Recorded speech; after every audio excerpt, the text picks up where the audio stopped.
MTV ವೀಕ್ಷಕರಿಗೆ ಸ್ವಾಗತ. ಬಂಗಾರಪೇಟೆ ಜನನಿರ್ಣಯ ವೇದಿಕೆ ರಾಜ್ಯಾಧ್ಯಕ್ಷರಾದ ಕೆ ಗಂಗಾಧರ್ ಮಾತನಾಡಿ, ಹರೀಶ್ ನೀನು ನನಗೆ RTI ಹಾಕು ಅಂತ ಹೇಳ್ಕೊಟ್ಟಿದ್ದೆ, ನೀನು ನನ್ನ ಬಗ್ಗೆ ಮಾತನಾಡುತ್ತೀಯಾ?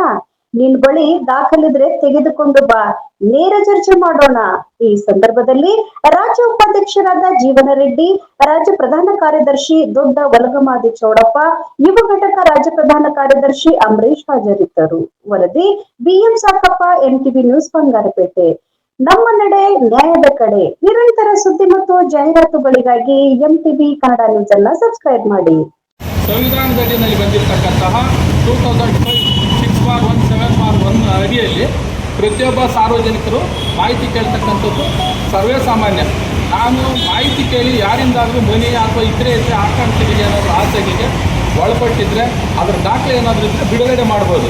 ಆ ಥರ RTI ಹಾಕೋದಕ್ಕೆ ಅವಕಾಶ ಮಾಡಿಕೊಟ್ಟಿದ್ದೆ ಹರೀಶ. CDP ಆಫೀಸಲ್ಲಿ ನೀನು RTI ಹಾಕೋ ಗಂಗಾಧರನ ಎಲ್ಲಿದೆಯಾ ನೀನು ಅಂತ ಕೇಳಿದಾಗ ಇಂಥ ಕಡೆ ಇದ್ದೀನಿ, ಬೇಗ ಬಾ ಇಂಥ ಹೇಳಿ ಇಷ್ಟು ವರ್ಷಗಳಿಂದ ಕೆಲಸ ಮಾಡ್ತಾ ಇದ್ದಾರೆ, ಒಂದೇ ಕಡೆ ಕೆಲಸ ಮಾಡ್ತಾ ಇದ್ದಾರೆ. ಇಂಥವು ಕೇಳು ಅಂದ್ಬಿಟ್ಟು ಒಂದು ಚೀಟಿಯಲ್ಲಿ ಕೊಟ್ಟಂಥ ವ್ಯಕ್ತಿ ಆತ್ನೇನೆ. ನಾನು ಅದು ಹಾಕಿದ್ದು ನಿಜಾನೇ. ತದನಂತರ ನನಗೆ ಒಂದು ವಾರದ ನಂತರ ಫೋನ್ ಮಾಡ್ತಾರೆ, ಇಲ್ಲ ಅವ್ರು ಈಗಾಗಲೇ ನಾವು ಹೇಳೋ ಥರ ಕೇಳ್ತಾ ಇದ್ದಾರೆ, ನೀನು ಅದ್ರ ವಿಚಾರಕ್ಕೆ ಪ್ರಶ್ನೆ ಮೇಲ್ಮನೆಯೂ ಹೋಗ್ಬೇಡ ಅಥವಾ ದಾಖಲೆನೇ ಕೇಳಬೇಡ, ದಯವಿಟ್ಟು ಕೈ ಬಿಡು ಅಂತ. ಸರಿನಪ್ಪ, ನೀವು ಹೇಳಿದ್ಮೇಲೆ ಆಯಿತು, ನಿಮ್ಗೆ ಒಳ್ಳೇದಾಗೋದು ಆಗಲಿ ಅಂತೇಳಿ ಅದನ್ನು ನಾನು ಅಲ್ಲಿಗೆ ಕೈ ಬಿಟ್ಟಿರ್ತೀನಿ. CDP ಆಫೀಸರ್ ಮೇಲೆ ಹಾಕಿದಂಥ ವ್ಯಕ್ತಿ ಇದ್ದೇನೆ ಹಾಕ್ಸಿದ್ದು RTI, ನಾನಲ್ಲ. ತದನಂತರ ಇನ್ನೊಂದು ವಿಚಾರ ಏನಪ್ಪ ಅಂತಂದರೆ,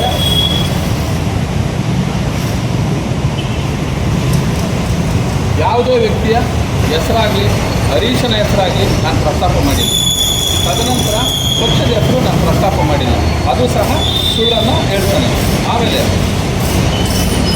ಹಿಟ್ಲರ್ ಸರ್ಕಾರ, ಹಿಟ್ಲರ್ನಾಗಿ ನಡ್ಕೊಳ್ಬಾರಂತಕ್ಕಂಥ ಪದ ನಾನು ಬಳಕೆ ಮಾಡಿಲ್ಲ. ಯಾಕೆ ಅಂತಂದರೆ ಆತ ಸೃಷ್ಟಿ ಮಾಡ್ಕೊಂಡಿರೋಂಥ ಪದ ನನಗೆ ಗೊತ್ತಿಲ್ಲ. ಕಾರಣ ಸಾರ್ವಜನಿಕ ವಲಯದಲ್ಲಿ ಹೇಳ್ತಾರೆ, ತಹಸೀಲ್ದಾರ್ ವೆಂಕಟೇಶಪ್ಪನವರು ಇಲ್ಲಿಂದ ವರ್ಗಾವಣೆ ಆಗ್ತಾರೆ. ಯಾಕೆ ಅಂತಂದರೆ ಇವರೇ ಮಾಡೋಂಥ ಪ್ರೆಸ್ ಮೀಟ್ ಮುಖಾಂತರ ನಾನು ಕೇಳಿರತಕ್ಕಂಥದ್ದು ಏನಂತಂದರೆ ಭ್ರಷ್ಟಾಚಾರ ಮಾಡ್ತಾನೆ ಅಂತ. ಅದಕ್ಕೆ ಹಿಂದೆ ಇದ್ದಂಥವರು ದಯಾನಂದವರು, ಅದಕ್ಕೆ ಹಿಂದೆ ಇದ್ದಂಥವರು ಇನ್ನೊಬ್ಬರು. ಈ ಥರ ಅನೇಕ ತಹಸೀಲ್ದಾರ್ಗಳು ಬಂದಾಗಲ್ಲೂ ನೀವೇ ಹೇಳ್ತಾರಂಥದ್ದು. ಈಗ ಮಹಿಳಾ ತಹಸೀಲ್ದಾರ್ ಇದ್ದಾರೆ, ನಿಮ್ಗೆ ಯಾವುದೇ ರೀತಿ ಭ್ರಷ್ಟಾಚಾರ ನಡೀತಾ ಇಲ್ಲ, ಸಂತೋಷ. ಇವರೆಲ್ಲ ಇದ್ದಾಗ ಭ್ರಷ್ಟಾಚಾರ ನಡೀತಾ ಇತ್ತು, ಹಾಗಾಗಿ ನೀವು ಪ್ರೆಸ್ ಮೀಟ್ ಮಾಡಿದ್ದೀರಿ. ಹಾಗಾಗಿ ನಾನು ಹೇಳಿರ್ತಕ್ಕಂಥದ್ದು ಸಾರ್ವಜನಿಕರು ಹೇಳಿರ್ತಕ್ಕಂಥ ಮಾತು. ತದನಂತರ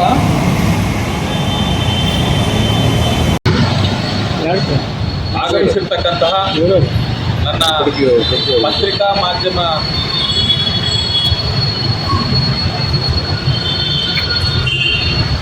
ಮಾಧ್ಯಮದವರಿಗೆ ನಮ್ಮ ಸಂಘಟನೆ ಪರವಾಗಿ ನನ್ನ ನಮಸ್ಕಾರಗಳನ್ನು ತಿಳಿಸುತ್ತಾ, ಈ ದಿನದ ಪತ್ರಿಕಾ ಹೇಳಿಕೆ ಕಳೆದ 5-6 ದಿನಗಳ ಹಿಂದೆ ಒಬ್ಬ ಹರೀಶ್ ಅಂತಕ್ಕಂಥ ಗಿರಾಕಿ ನನ್ನ ವೈಯಕ್ತಿಕ ವಿಚಾರವನ್ನು ಎತ್ತಿ ಮಾತಾಡಿರುವುದರ ಸಲುವಾಗಿ ಈ ದಿನ ನಮ್ಮ ಕರ್ನಾಟಕ ಜನನಿರ್ಣಯ ವೇದಿಕೆ ವತಿಯಿಂದ ನಾವು ನಮ್ಮ ಪದಾಧಿಕಾರಿಗಳು ಈ ದಿನ ಪತ್ರಿಕಾಗೋಷ್ಠಿಯನ್ನು ಕರೆದಿದ್ದೀವಿ.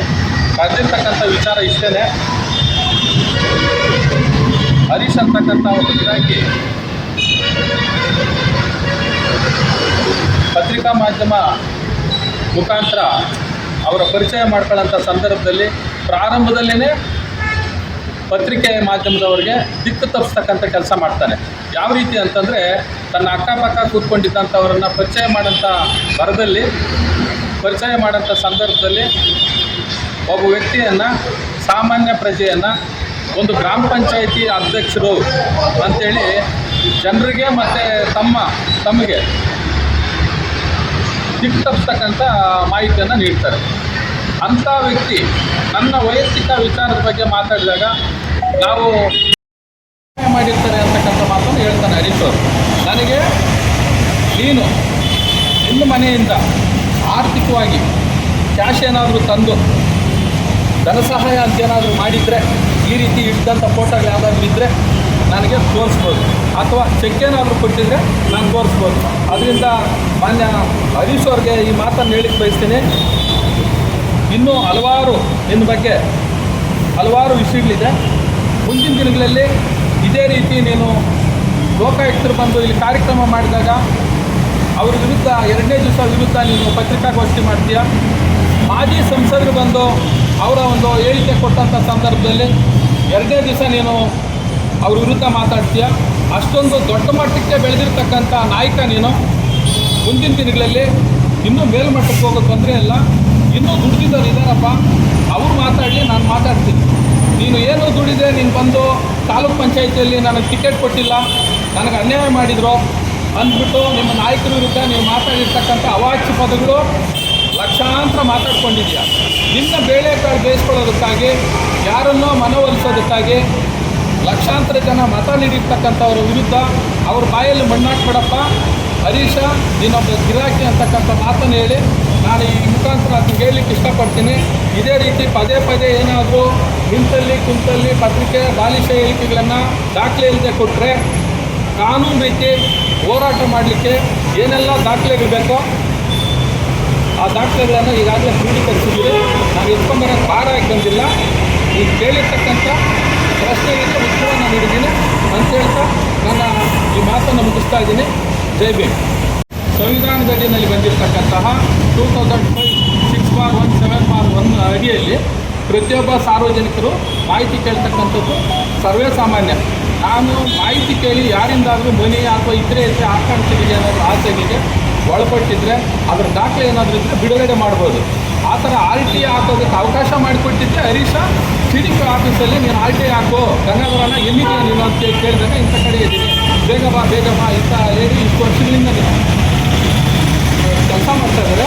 ಒಂದೇ ಕಡೆ ಕೆಲಸ ಮಾಡ್ತಾ ಇದ್ದಾರೆ. ಕೇಳು ಇಂಥವು ಕೇಳು ಅಂದ್ಬಿಟ್ಟು ಒಂದು ಚೀಟಿಯಲ್ಲಿ ಕೊಟ್ಟಂಥ ವ್ಯಕ್ತಿ ಆತ್ಮೇನೆ. ನಾನು ಅದು ಹಾಕಿದ್ದು ನಿಜಾನೇ. ತದನಂತರ ನನಗೆ ಒಂದು ವಾರದ ನಂತರ ಫೋನ್ ಮಾಡ್ತಾರೆ, ಇಲ್ಲ ಅವ್ರು ಈಗಾಗಲೇ ನಾವು ಹೇಳೋ ಥರ ಕೇಳ್ತಾ ಇದ್ದಾರೆ, ನೀನು ಅದ್ರ ವಿಚಾರಕ್ಕೆ ಮೇಲ್ಮನೆ ಪ್ರಶ್ನೆ ಮೇಲ್ಮನೆಯೂ ಹೋಗಬೇಡ ಅಥವಾ ದಾಖಲೆನೇ ಕೇಳಬೇಡ, ದಯವಿಟ್ಟು ಕೈ ಬಿಡು ಅಂತ. ಸರಿನಪ್ಪ, ನೀವು ಹೇಳಿದ ಮೇಲೆ ಆಯಿತು, ನಿಮ್ಗೆ ಒಳ್ಳೇದಾಗೋದ್ರಿಂದ ಆಗಲಿ ಅಂತೇಳಿ ಅದನ್ನು ನಾನು ಅಲ್ಲಿಗೆ ಕೈ ಬಿಟ್ಟಿರ್ತೀನಿ. CDP ಆಫೀಸರ್ ಮೇಲೆ ಹಾಕಿದಂಥ ವ್ಯಕ್ತಿ ಇರ್ತೇನೆ ಹಾಕ್ಸಿದ್ದು RTI, ನಾನಲ್ಲ. ತದನಂತರ ಇನ್ನೊಂದು ವಿಚಾರ ಏನಪ್ಪ ಅಂತಂದರೆ,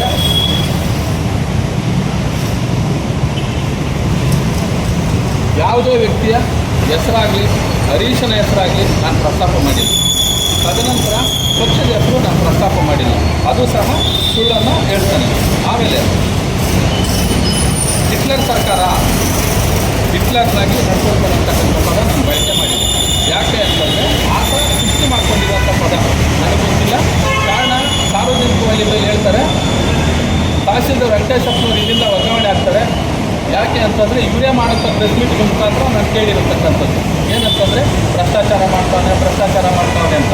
ಅದಕ್ಕೆ ಹಿಂದೆ ಇದ್ದಂಥವರು ದಯಾನಂದ್ ಅವರು, ಅದಕ್ಕೆ ಹಿಂದೆ ಇದ್ದಂಥವರು ಇನ್ನೊಬ್ಬರು. ಈ ಥರ ಅನೇಕ ತಹಸೀಲ್ದಾರ್ಗಳು ಬಂದಾಗಲ್ಲೂ ನೀವೇ ಹೇಳ್ತಾರಂಥದ್ದು. ಈಗ ಮಹಿಳಾ ತಹಸೀಲ್ದಾರ್ ಇದ್ದಾರೆ, ನಿಮ್ಗೆ ಯಾವುದೇ ರೀತಿ ಭ್ರಷ್ಟಾಚಾರ ನಡೀತಾ ಇಲ್ಲ, ಸಂತೋಷ. ಇವರೆಲ್ಲ ಇದ್ದಾಗ ಭ್ರಷ್ಟಾಚಾರ ನಡೀತಾ ಇತ್ತು, ಹಾಗಾಗಿ ನೀವು ಪ್ರೆಸ್ ಮೀಟ್ ಮಾಡಿದ್ದೀರಿ. ಹಾಗಾಗಿ ನಾನು ಹೇಳಿರ್ತಕ್ಕಂಥದ್ದು ಸಾರ್ವಜನಿಕರು ಹೇಳಿರ್ತಕ್ಕಂಥ ಮಾತು. ತದನಂತರ ಮಾಡಿರ್ತಾರೆ ಅಂತಕ್ಕಂಥ ಮಾತನ್ನು ಹೇಳ್ತಾನೆ ಹರೀಶ್ ಅವರು. ನನಗೆ ನೀನು ನಿನ್ನ ಮನೆಯಿಂದ ಆರ್ಥಿಕವಾಗಿ ಕ್ಯಾಶ್ ಏನಾದರೂ ತಂದು ಧನ ಸಹಾಯ ಅಂತ ಏನಾದರೂ ಮಾಡಿದರೆ, ಈ ರೀತಿ ಇದ್ದಂಥ ಫೋಟೋಗಳು ಯಾವುದಾದ್ರೂ ಇದ್ದರೆ ನನಗೆ ತೋರಿಸ್ಬೋದು, ಅಥವಾ ಚೆಕ್ ಏನಾದರೂ ಕೊಟ್ಟಿದ್ದರೆ ನಾನು ತೋರಿಸ್ಬೋದು. ಅದರಿಂದ ಮಾನ್ಯ ಹರೀಶ್ ಅವ್ರಿಗೆ ಈ ಮಾತನ್ನು ಹೇಳಿಕ್ಕೆ ಬಯಸ್ತೀನಿ. ಇನ್ನೂ ಹಲವಾರು ನಿನ್ನ ಬಗ್ಗೆ ಹಲವಾರು ವಿಷಯಗಳಿದೆ. ಮುಂದಿನ ದಿನಗಳಲ್ಲಿ ಇದೇ ರೀತಿ ನೀನು ಲೋಕಾಯುಕ್ತರು ಬಂದು ಇಲ್ಲಿ ಕಾರ್ಯಕ್ರಮ ಮಾಡಿದಾಗ ಅವ್ರ ವಿರುದ್ಧ ಎರಡನೇ ದಿವಸ ವಿರುದ್ಧ ನೀನು ಪತ್ರಿಕಾಗೋಷ್ಠಿ ಮಾಡ್ತೀಯ. ಮಾಜಿ ಸಂಸದರು ಬಂದು ಅವರ ಒಂದು ಹೇಳಿಕೆ ಕೊಟ್ಟಂಥ ಸಂದರ್ಭದಲ್ಲಿ ಎರಡನೇ ದಿವಸ ನೀನು ಅವ್ರ ವಿರುದ್ಧ ಮಾತಾಡ್ತೀಯ. ಅಷ್ಟೊಂದು ದೊಡ್ಡ ಮಟ್ಟಕ್ಕೆ ಬೆಳೆದಿರ್ತಕ್ಕಂಥ ನಾಯಕ ನೀನು. ಮುಂದಿನ ದಿನಗಳಲ್ಲಿ ಇನ್ನೂ ಮೇಲ್ಮಟ್ಟಕ್ಕೆ ಹೋಗೋ ತೊಂದರೆ ಇಲ್ಲ. ಇನ್ನೂ ದುಡ್ದಿದ್ದವ್ರು ಇದ್ದಾರಪ್ಪ, ಅವ್ರು ಮಾತಾಡಲಿ, ನಾನು ಮಾತಾಡ್ತೀನಿ. ನೀನು ಏನು ದುಡಿದೆ, ನೀನು ಬಂದು ತಾಲೂಕ್ ಪಂಚಾಯಿತಿಯಲ್ಲಿ ನನಗೆ ಟಿಕೆಟ್ ಕೊಟ್ಟಿಲ್ಲ, ನನಗೆ ಅನ್ಯಾಯ ಮಾಡಿದ್ರು ಅಂದ್ಬಿಟ್ಟು ನಿಮ್ಮ ನಾಯಕರ ವಿರುದ್ಧ ನೀವು ಮಾತಾಡಿರ್ತಕ್ಕಂಥ ಅವಾಚ್ಯ ಪದಗಳು ಲಕ್ಷಾಂತರ ಮಾತಾಡ್ಕೊಂಡಿದ್ಯಾ. ನಿನ್ನ ಬೇಳೆಕಾಳು ಬೇಯಿಸ್ಕೊಳ್ಳೋದಕ್ಕಾಗಿ, ಯಾರನ್ನೋ ಮನವೊಲಿಸೋದಕ್ಕಾಗಿ ಲಕ್ಷಾಂತರ ಜನ ಮತ ನೀಡಿರ್ತಕ್ಕಂಥವ್ರ ವಿರುದ್ಧ ಅವ್ರ ಬಾಯಲ್ಲಿ ಮಣ್ಣಾಕ್ಬಿಡಪ್ಪ. ಹರೀಶ, ನೀನೊಬ್ಬ ಗಿರಾಕಿ ಅಂತಕ್ಕಂಥ ಮಾತನ್ನು ಹೇಳಿ ನಾನು ಈ ಮುಖಾಂತರ ಅದನ್ನು ಹೇಳಲಿಕ್ಕೆ ಇಷ್ಟಪಡ್ತೀನಿ. ಇದೇ ರೀತಿ ಪದೇ ಪದೇ ಏನಾದರೂ ನಿಂತಲ್ಲಿ ಕುಂತಲ್ಲಿ ಪತ್ರಿಕೆ ಬಾಲಿಶ ಹೇಳಿಕೆಗಳನ್ನು ದಾಖಲೆ ಇಲ್ಲದೆ ಕೊಟ್ಟರೆ ಕಾನೂನು ರೀತಿ ಹೋರಾಟ ಮಾಡಲಿಕ್ಕೆ ಏನೆಲ್ಲ ದಾಖಲೆಗಳು ಬೇಕೋ ಆ ಆ ದಾಖಲೆಗಳನ್ನು ಈಗಾಗಲೇ ಕ್ರೋಢೀಕರಿಸಿದ್ದೀವಿ. ನಾವು ಎತ್ಕೊಂಬರೋಕ್ಕೆ ಭಾರ ಆಗಿ ಬಂದಿಲ್ಲ. ಈಗ ಕೇಳಿರ್ತಕ್ಕಂಥ ಪ್ರಶ್ನೆಗಳಿಗೆ ಉತ್ತರವನ್ನು ನೀಡಿದ್ದೀನಿ ಅಂತ ಹೇಳ್ತಾ ನನ್ನ ಈ ಮಾತನ್ನು ಮುಗಿಸ್ತಾ ಇದ್ದೀನಿ. ಜೈ ಭೀಮ್.